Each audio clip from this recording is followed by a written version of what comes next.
Hello అన్న, ఇప్పుడు ఏపీలో పాలిటిక్స్ ఆ? ఏపీలో పాలిటిక్స్ ఎలా ఎలా ఉన్నాయని అడుగుతున్నావు అన్న? ఇంకా దరిద్రంగా ఉన్నాయని అడుగుతున్నావా? అంటే చాలా దరిద్రంగా ఉన్నాయని తెలుసు అందరికైనా, మళ్ళీ నువ్వు ఎలా అడుగుతున్నావు నాకు అర్థం అవుతలేదు అన్న. ఎందుకని అట్లా అనిపిస్తుంది?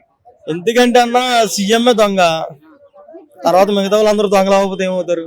ఆయనేమో 175 వరకు అంటాడు. కొట్టాడు కదా క్వార్టర్ బుట్టి దింపాడు కదా, చూడలేదా?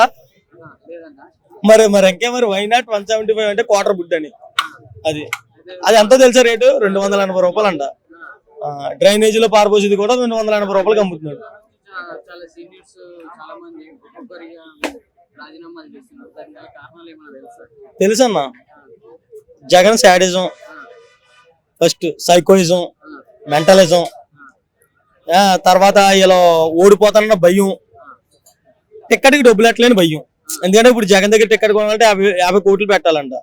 అది లాస్ట్ టైం కూడా నడిచింది, ఇప్పుడు అంతకన్నా ఎక్కువ నడుస్తుంది. దాని గురించి ఏంటంటే దీని మీద ఇంకా జనం భయపడిపోయి రాజీనామాలు చేసి వచ్చేస్తున్నారు. అందుకే ఇప్పుడు ఎవరు డబ్బు ఎక్కువ ఇస్తున్నారో వాళ్ళకి మాత్రమే టికెట్లు ఇస్తున్నారు. అది సో జనసేన టీడీపీ ఎలియన్స్ ఎలా అనిపిస్తుంది? జనసేన టీడీపీ కలిపి వస్తున్నాయి కాబట్టి చాలా విజయం సాధిస్తాయి అన్న 100%. ఒక 140 సీట్లు 130 సీట్ల దాకా వచ్చే అవకాశం ఉంది 100%. అదే కాక ఈ రెండు వస్తే కనుక ప్రతి పేదవాడికి 5 ఏళ్ళు ఇప్పుడు వెళ్తలేదు, లోన్ నోట్లోకి వెళ్తలేదు. అందరికి ఒక పూట వెళ్తుంటే 3 పూటలు 2 పూటలు పొస్తుండాల్సి వస్తుంది. అటువంటిది 2 పార్టీలు కలిసి వచ్చినాయి అనుకో 100% 5 ఏళ్ళు అన్నది నోట్లోకి వెళ్తాయి 100%. సో అన్న ఇప్పుడు వైసీపీ ఎక్కడ తప్పు చేసిందని మీ అభిప్రాయం? వైసీపీ అన్న ఎక్కడ తప్పు చేయలేదు, ఆంధ్ర ప్రజలే తప్పు పని చేశారు జగన్ గెలిపించి. వైసీపీ ఎక్కడ తప్పు పని చేయలేదు. అతను స్కెచ్లో అతను వచ్చాడు. ఇప్పుడు ఎవడన్నా బిజినెస్ పెడతాడు, ఎందుకు పెడతాడు? ఆడు ఎదగాలని పెడతాడు. అతను బిజినెస్ పెట్టుకున్నాడు, పాదయాత్ర చేశాడు, ఎక్కడెక్కడ ఉన్నాయో అన్ని చూసుకున్నాడు ఖజానాలో.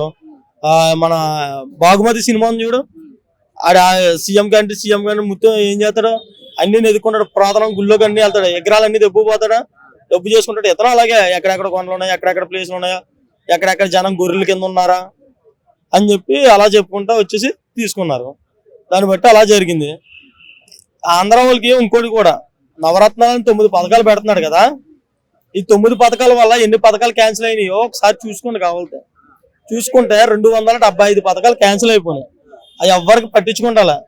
గొర్రెల్లాగా 9 పథకాలకి ఎడిట్ అయిపోయారు. ఆ 9 పథకాల్లో కూడా 3 పథకాలు అమలే చేయలేదు ఇప్పుడు దాకా. నిరుద్యోగం, సిపిఎస్ రద్దు, మద్యపాన నిషేధం, ఈ 3 అమలే చేయలేదు. 6 పథకాలు అమలు చేశాడు. ఈ 6 పథకాలు కూడా చక్కగా ఎత్తున్నాడంటే దాంట్లో ఎంత స్కామ్ జరుగుతుందంటే తక్కువ కాదు. ఫస్ట్ గెలిచిన వెంటనే ఇతనే వాలంటీర్లను పెట్టి ఎంక్వైరీ చేయించి అన్ని చేయించి అమ్మఒడి కింద 15,000 వేసాడు. ఫస్ట్ 10 లక్షల మందికి వేసినాడు. తర్వాత 2వ సంవత్సరం 4,50,000 మందికి వేసాడు. ఇప్పుడు 2 లక్షల మందికి వేస్తున్నాడు. అంటే అందరూ స్కామ్ ఎక్కడికి పోయింది? అంటే జగన్ తింటున్నాడా, లేదా వెనకాల ఉన్న ఎమ్మెల్యేలు తింటున్నారా, లేకపోతే వాలంటీర్లు తింటున్నారా? వాలంటీర్లు అలాగే పెన్షన్ డబ్బులు కట్టించుకొని అట్టుకుపోతున్నారు. ఇంటికాడ అమ్మా నాన్న లేకపోతే అమ్మాయిని తీసుకుపోతున్నారు అనుకో. అది తర్వాత మాట్లాడుకుందాం, గుర్తుపెట్టుకోండి.